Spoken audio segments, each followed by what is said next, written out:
Those must be the strays. I want to greet these people myself. Let me off.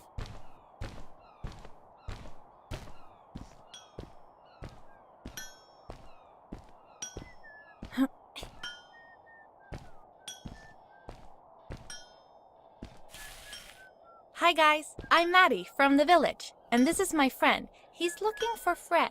Amazing! I've never seen anyone from inside the caves before. My name is Arvin, this is Ingo, and that's Tamia. Welcome to Starhaven, lads. So, what's it like in the village? Village is okay, but not like this place. We don't have machines and crystals. We're forbidden from using them. Truly. The crystals are our main source of power. The life in the village must be primitive. Or, should I say, simple. Yeah, well, it's not so bad. I've actually made some secret experiments on crystals myself, like this lamp. You made that? Awesome! I couldn't do that even if someone told me how. And with no prior knowledge of how to use them, you are a gifted young lady. I believe we shall find many things to talk about. Actually, I don't know if I can stay that long. Me and my friend are looking for Fred. Have you seen him? Sure. The old man passed through here a few days ago. We taught him how to harness crystal energy. He was headed down to the core of the mountains. You'd have to pass through the ice cave to get there, though, so I ain't following. There is a zeppelin headed for the ice cave. It docks a short distance from here. Just follow the path towards the mountain, and you won't miss it. Yeah, good luck. Thanks! Bye, you guys!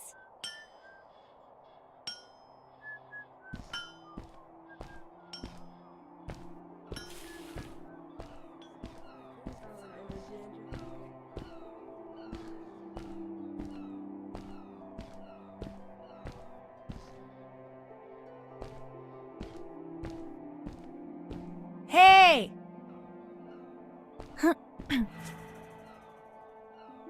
Those people were so nice. They didn't think we were strange at all, though we came all the way from the village. They were helpful, and they were impressed by something I had done. I wish more people in the village were like that.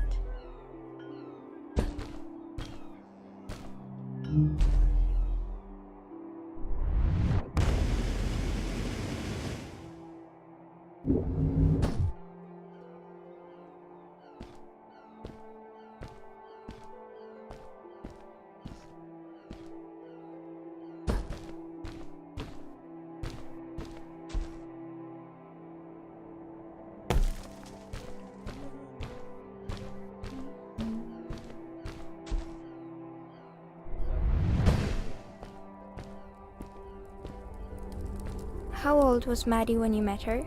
I don't know, but it felt like she was about my age. Did you like her? Yes, she was friendly and funny. No, did you like her? Was she cute? Well, she was cute, but I was too young to think about that. Did you have a romantic time all by yourselves? No, she wasn't even human. Well, that doesn't rule it out. I have a friend that says she wants to marry a vampire. Well, that's, good for her. Let's get back to the story.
Maddie was silent for a while.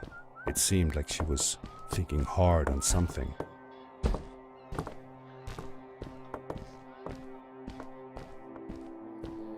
Konstigheter. Soms beveger hans lasgarna annars jag måste helt enkelt kepsen och blondet.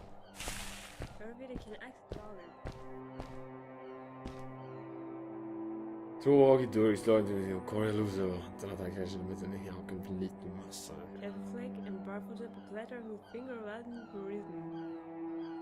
Tjuva läser en simulator med utan konstigheter.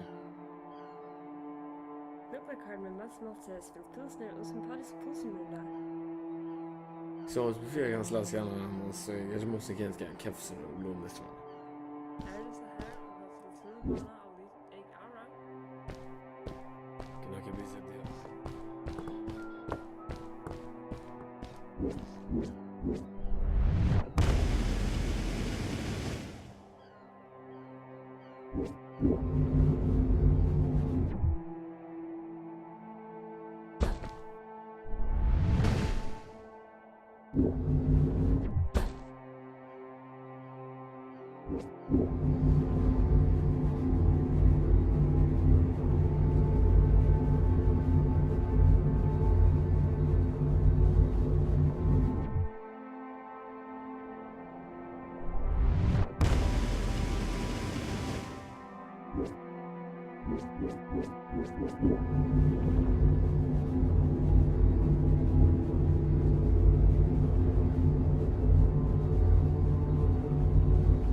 Quickly, grab a hold of that crate.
Good day.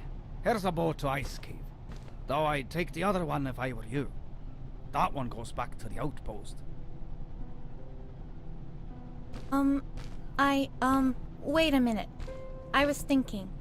I don't know if I should go with you. I mean, I want to, but I also want to, well, stay here. Maybe it's strange, but I just feel like these people liked me and accepted me for who I am. Kinda like you. I want to be with you too, and help you find Fred. I don't know what I want the most. I told Madeline that I would accept whatever choice she made. I just never thought about it until now that maybe it wasn't Fred I was looking for when I came with you. Maybe I was just looking for a way out. Somewhere to be free. And I know that if anyone can find Fred, it's you. If you meet him, when you meet him, tell him to come see me, okay? I promised. Thank you. I'm glad I met you. And it won't be the same without you around. Goodbye, friend. I said goodbye to Maddie, and I had a feeling that this was the last time I'd see her. But even in this sad moment, I was happy for her. She had found a place where she belonged.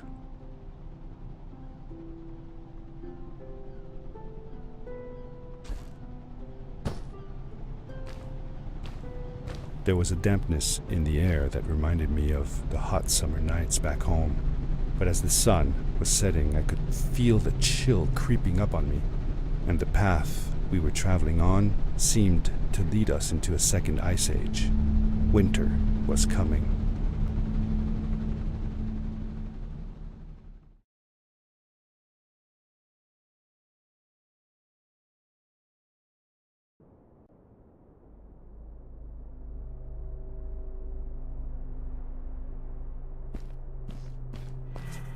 Into the caves again, and now it was just me, alone in these cold, barren halls of ice.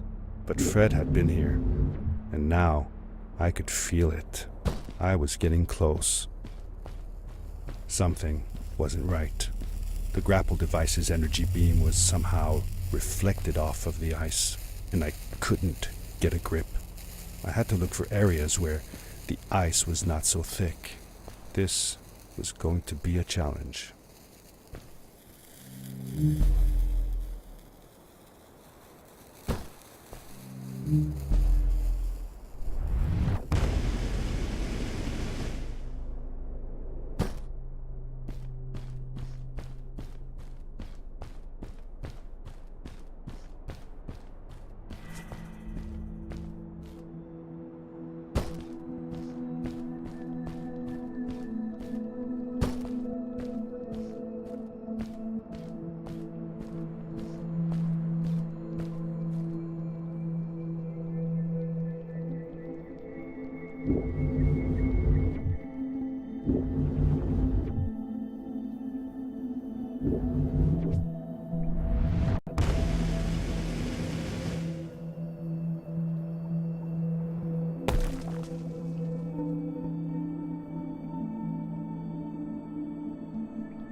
When I drained the crystal, I suddenly felt the earth starting to move beneath my feet, and my mind wandered back to how the strays might have used the crystals as a source of power to keep their cities afloat.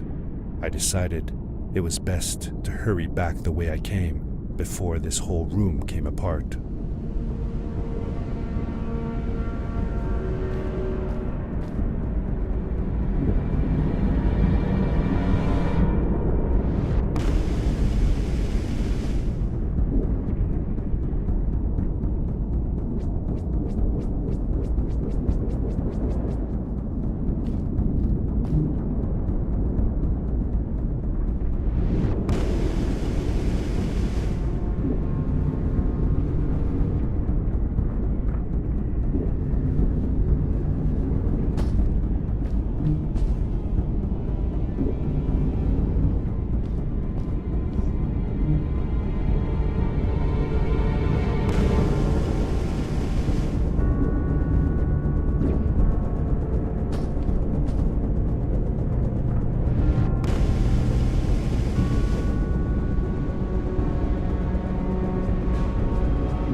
The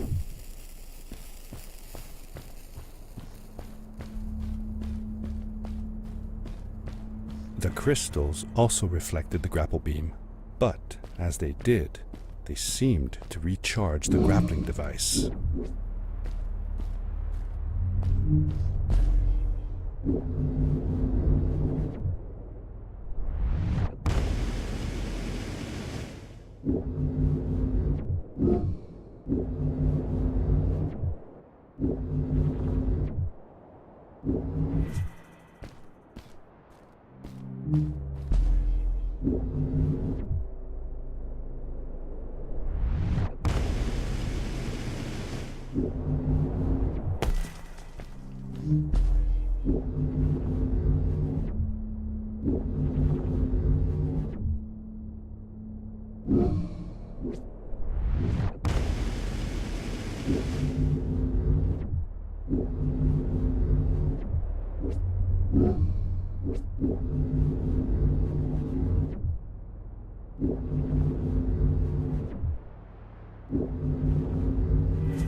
I landed hard and felt the impact vibrate through my body.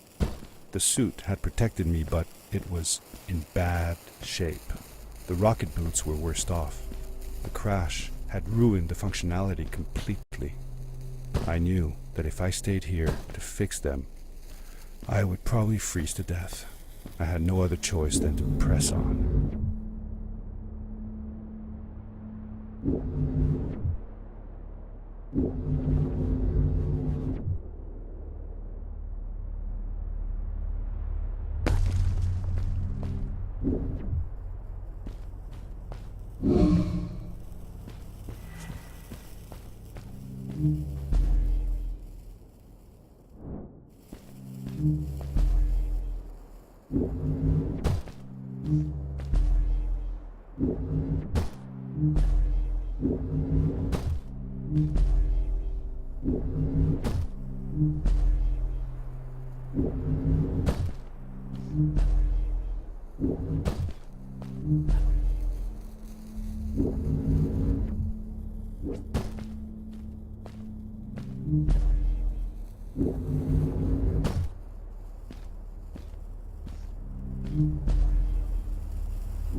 How could Fred leave stuff behind everywhere? How much was he carrying? As I remember it, Fred wasn't that good at keeping track of all his things. Like you. Hey, it's not like you're any better. Sorry. Anyway, Fred counted on losing a few things on each of his journeys. He always brought more stuff than he needed. For a paddling trip we had, he brought so many life jackets we could barely fit ourselves in the canoes. Isn't it hard to lose track of a life jacket if you're wearing it? Good point. I guess he didn't really think of that.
I found another one of Fred's campsite, noticeably newer than the others. The fire was still smoldering, and I could faintly pick up the smell of the aftershave he always used. I was closing in on him. I could feel it. He had left some tools behind that I could use to repair my boots.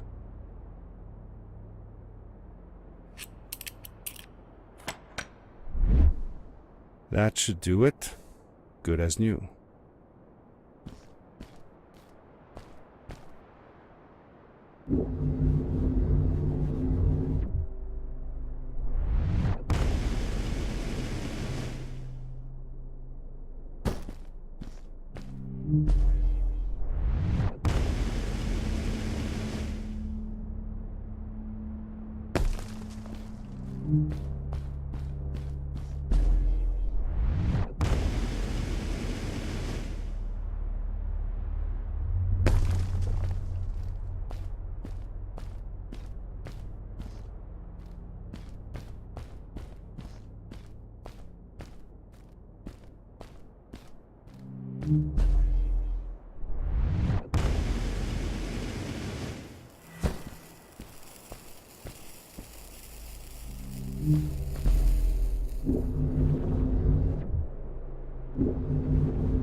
Buried beneath the ice, you could still see signs of what this place had once been.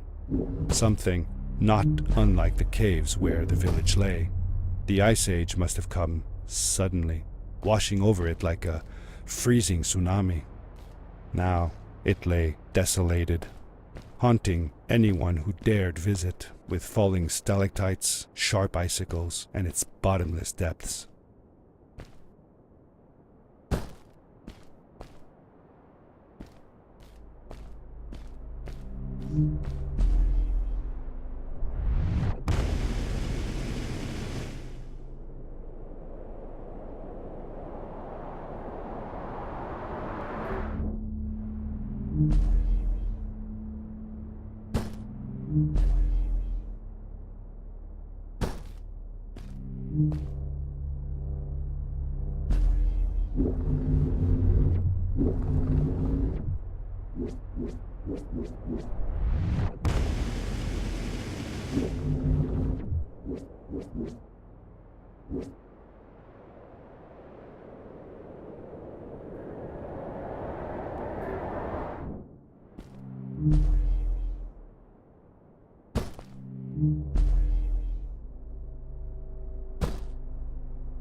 Fred had come this way alone, too.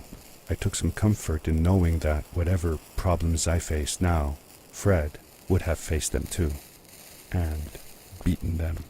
If he could do it, I could do it too.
It was dark all around me, but there was a light at the end of the tunnel.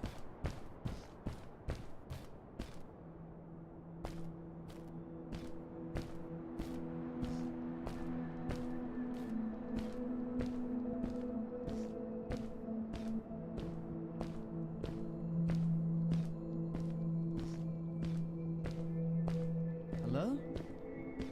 Nephew? Uncle Fred, I finally found him. My little boy. I'm glad to see you. And you're wearing the suit I made you. But how can you be here? I said that I found the suit in his workshop and that I came looking for him. I'm sorry for being away for so long. But I've been busy down here, you see. The frog people. That was an experiment of mine. Do you remember the eggs I found before? I sent them here by accident, and I had to follow. By the time I got here, they were already growing. These caves were empty before, but my experiment has made them full of life. I've conducted research on them and documented everything about them. And I built a new crystal-powered pad to be able to get back to my colleagues, show them how fantastic this all is. I interrupted Fred and told him about Maddie, how we came all the way to Starhaven together, and that I had promised to ask him if he would go see her there. Madeline. My little Maddie. I should have taken her to see Starhaven long ago. She was always so curious about the strays. When I left her, I wanted to protect her. Or rather, protect myself from losing her. I've changed my mind. I'm not going home. What does research or praise matter when I can be here with these creatures? They need me. And it's just as well. I don't trust this pad for more than one ride anyway. You need that ride. I didn't want to go home, and I asked if I could stay with him and Maddie instead. I'm sorry, nephew. As much as I enjoy having you here, you must go home. Explore the world on your own. Have your own adventures. I reluctantly agreed to go home. I was going to miss my uncle. I will miss you too. But I'm sure you'll do phenomenal on your own. And don't worry about me or Maddie. We'll be fine. The pad is yours, boy. When you're ready.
The end. Now, good night, sweetie. Wait, Dad. Does that mean Fred is still there? Who knows? That was the last time I saw him. Don't you miss him? I do, sometimes. But I don't worry about him, because I know that wherever he is, he's on his biggest adventure yet.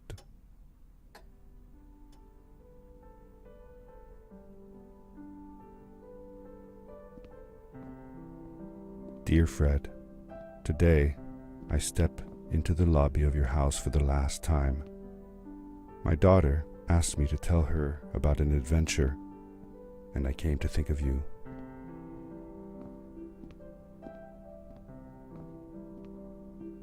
Your house looks just like my mother and I left it years ago. After you'd gone, I was sure she was going to throw out all your stuff, but she just cleaned up. We made you a small memorial.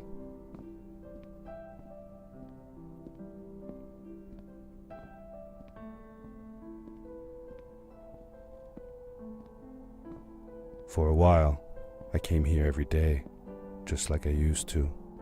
Sometimes I could even faintly hear your voice, calling from the observatory, asking me to get you this tool or that.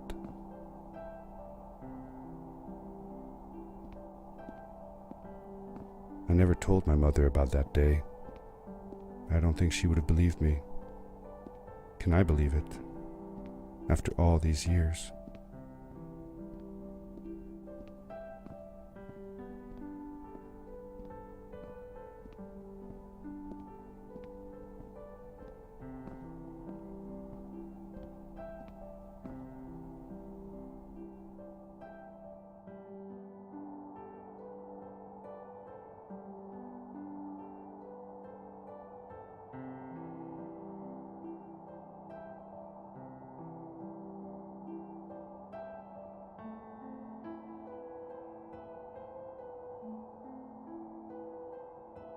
Uncle Fred, thanks to you, I have found an even greater adventure. Thank you. Love, your nephew.